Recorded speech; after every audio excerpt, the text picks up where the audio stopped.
Hey there, and welcome to The Explainer. Today we're digging into a really fascinating framework from a recent sermon series by MVMNT Church. Whether you're just starting to build your family or you're looking to strengthen the one you've already got, this series lays out a literal architectural blueprint for solid family faith foundation. And what I love about this is it's not just a bunch of abstract concepts. The source material uses this incredibly practical metaphor of building a house. Everything from pouring the concrete right down to hanging the sign on the front door. We're going to focus specifically on how to take these teachings and turn them into super practical daily practices. Okay, let's dive right into this. We're looking at 4 main steps today. 1. Building on the rock. 2. Covenant versus contract.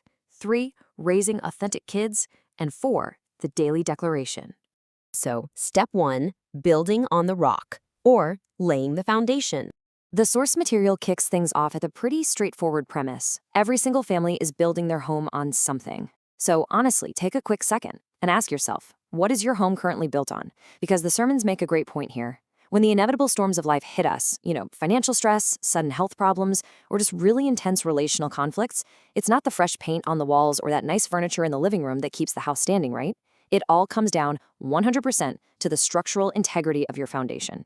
Now, the teachings contrast this idea of a true rock, which the series identifies as God, with 3 false foundations that a lot of modern families end up relying on.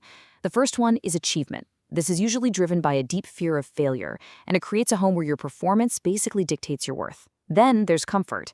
This happens when a fear of conflict just completely shuts down those hard, necessary conversations.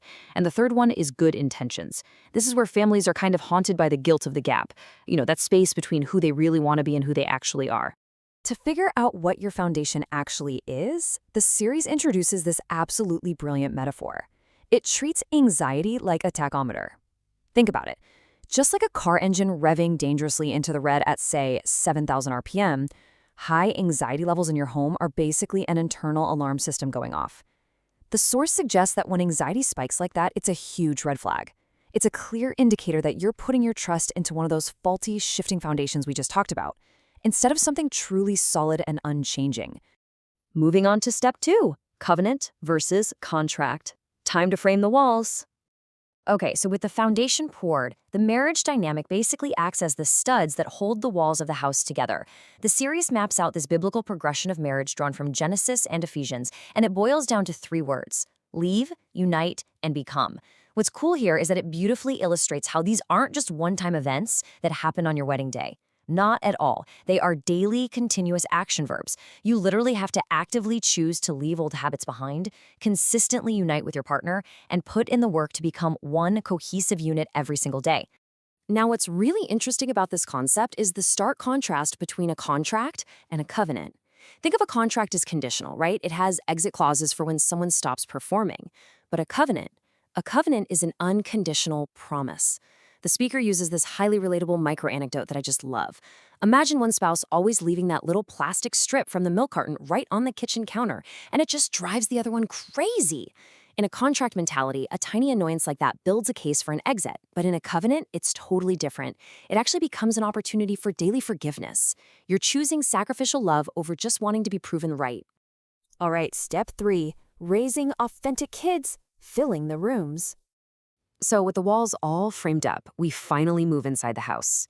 The sermons really emphasize this idea of treating faith as lived-in, everyday background music, rather than some outsourced, once-a-week program.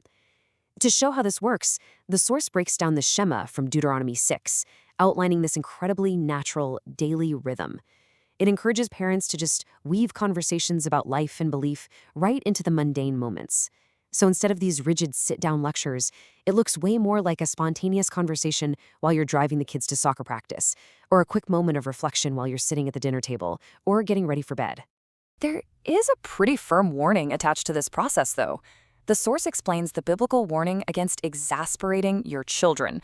Basically, if you demand strict obedience without actually taking the time to build a foundation of relationship first, or if you weaponize your faith just to win an argument, it's going to backfire.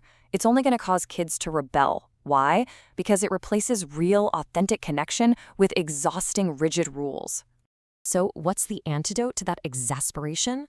Well, it's found in incredibly simple, practical daily practices. The teachings highlight the sheer power of just praying for a child specifically by their name. It also points out the profound impact of a parent swallowing their pride and simply saying, "Hey, I got that wrong. I'm sorry." The speaker actually shares this great little anecdote about his wife.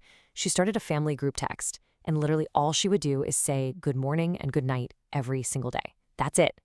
But that tiny, consistent touch point naturally opened the door for their teenagers to actually start sharing their daily lives and deeper thoughts with them. It's a real game changer. And finally, step 4, the daily declaration, hanging the sign on the door. The house is built, the rooms are filled, and now it's time to hang that overarching signboard for everyone to see. This brings us to Joshua's extremely famous declaration, "As for me and my house, we will serve the Lord." But the source material provides some absolutely critical context here. You see, Joshua wasn't some young, naive guy just wishing for a perfect future. Not at all. He was an old man. He had seen decades of warfare, wandering in the wilderness, massive victories, and really bitter failures. Because of all that, he had earned the right to make this declaration.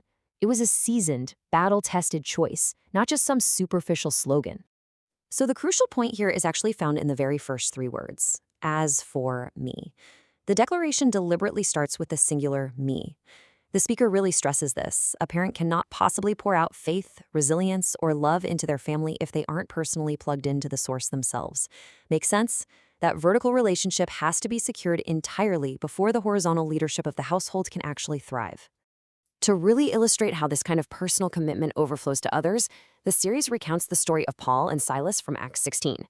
So, they're arrested, locked up in stocks, but they made the choice to worship right there in the pitch dark. And when a massive earthquake violently shook the foundation of the prison, their anchored personal faith ended up saving the lives of the jailer and his entire household. It just goes to show how one person's steadfast foundation can secure all the people around them when a sudden crisis hits. We've looked at the blueprints today, right? We talked about framing the walls with covenant love and establishing a true family faith foundation through super practical daily practices. So as we wrap up this explainer, I want to leave you with this one thought. If a major storm hit today, is your family's foundation built on shifting sand, or is it firmly planted on a rock?